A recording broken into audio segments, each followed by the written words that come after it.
میں تڑپ کر یہاں مر نہ جاؤں کہیں، میرے مولا مدینہ بلا لیجئے، میں تڑپ کر یہاں مر نہ جاؤں کہیں، میرے مولا مدینہ بلا لیجئے، میں تڑپ کر یہاں مر نہ جاؤں کہیں، میرے مولا مدینہ بلا لیجئے، کہ حجرہ عائشہ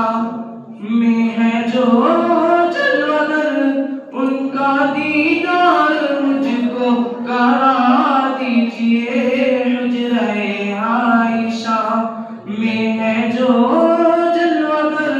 ان کا دیدار مجھ کو کرا دیجئے، میں تڑپ کر یہاں مر نہ جاؤں کہیں، میرے مولا مدینہ بلا لیجئے، کہ سانپ کی شکل میں عاشق مصطفیٰ غار میں کب سے تھا منتظر آپ کا، کہ سانپ کی شکل میں عاشق مصطفیٰ غار میں کب سے تھا منتظر آپ کا، کہ جب نہ رستہ ملا ریڈس کا اس نے کہا بوبکر پاؤں اپنا ہٹا لیجئے، بوبکر پاؤں اپنا ہٹا لیجئے، میں تڑپ کر یہاں مر نہ جاؤں کہیں، میرے مولا مدینہ بلا لیجئے۔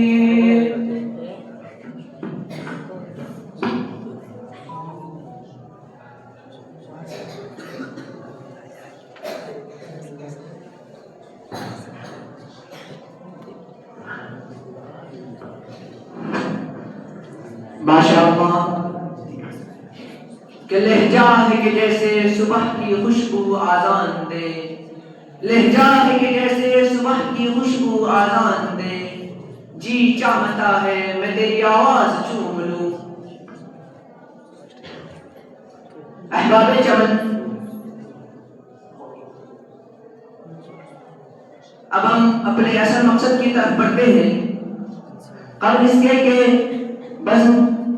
کا باضابطہ آغاز ہو، میں جناب حکم صاحبان سے مؤدبانہ و مخلصانہ گزارش کرتا ہوں کہ کرسی عدالت کی ذمہ داری قبول فرما کر ہم طلباء علوم نبوہ کی ہمت افزائی فرمائیں۔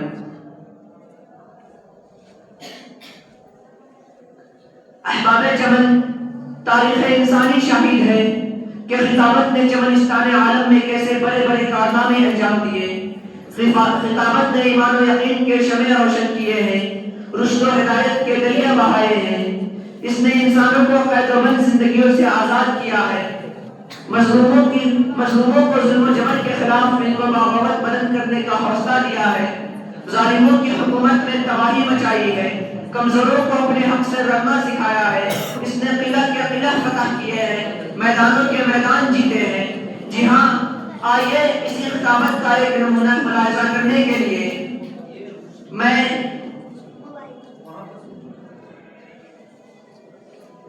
گروپ الف سے آغاز کیے دیتا ہوں۔ تو میں سب سے پہلے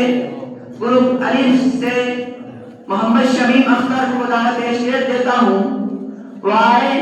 اور اپنے تقریر سے ہم سامعین کے دلوں کو مزین فرمائے۔ ان کا موضوع خطابت ہے قرآن کی فضیلت۔ محمد شمیم اختر۔ اور اوپر سے کنیکٹر نہیں کیا؟ اوپر سے رابطہ ہے کیا کرا مائک کا؟ کٹ